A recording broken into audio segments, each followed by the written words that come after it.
Bismillahirrahmanirrahim. Orang yang menganut agama Islam ini, orang yang mendapatkan cahaya dari Allah. Dan Allah sebutkan itu dalam Al-Quran juga, di dalam surah Az-Zumar, ayatnya ayat 22. A'udzu billahi minasyaitonir rajim. Afaman syarahallahu sadrahu lil islami fahuwa ala nurin min rabbih. Fawailun lil qasiyati qulubuhum min dzikrillah ulaika fi dhalalim mubin.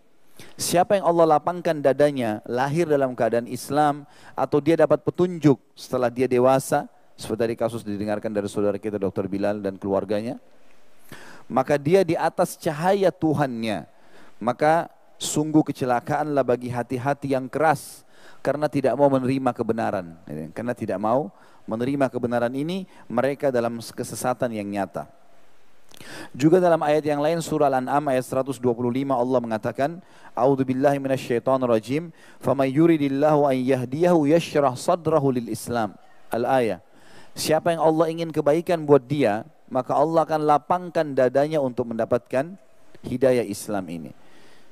Ulama mengatakan sebenarnya semua orang pasti akan dapat petunjuk. Hidayah datang dalam bentuk sinyal. Tidak ada orang yang tidak datang padanya petunjuk itu. Cuman tinggal dia peka menangkap atau tidak. Teman-teman fahami satu hal. Allah Azza wa Jalla tidak akan pernah menurunkan tangan dari langit untuk memberhentikan kita dari dosa. Atau memaksa kita berbuat satu ibadah. Itu nggak mungkin terjadi. Banyak orang muslim misalnya, kalau kita tanya kenapa kamu tidak taubat? Kenapa kamu tidak sadar? Kenapa kamu tidak meninggalkan kesalahanmu? Selalu bahasa mereka, iya ya, kapan ya? Kesannya kayak menunggu Allah turunkan tangan dari langit untuk memberhentikan dari kesalahannya. Ini nggak mungkin terjadi.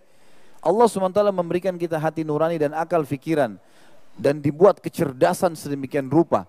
Sampai manusia sekarang bisa membuat komputer, HP, memory card yang kecil bisa menyimpan sekian banyak data. Karena mempelajari otak manusia yang terdiri dari miliaran urat saraf. Satu urat saraf kata para ilmuwan di otak manusia sudah cukup untuk menampung seluruh buku yang pernah ditulis. Bukan cuma hafal Quran, seluruh buku dihafal itu bisa mampu menampung akal manusia.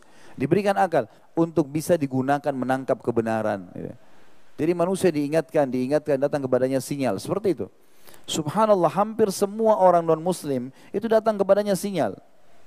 Hampir orang-orang Islam orang non-muslim yang datang kepada saya ucapin syahadat. Semua kisahnya kalau bagi saya sih, kalau kita mungkin dengar biasa-biasa saja. Ada yang merinding karena dengar azan. Ada yang karena melihat jilbab. Ada yang karena melihat orang ke masjid. Ada yang karena mendengar beberapa ayat Al-Quran. Gitu kan.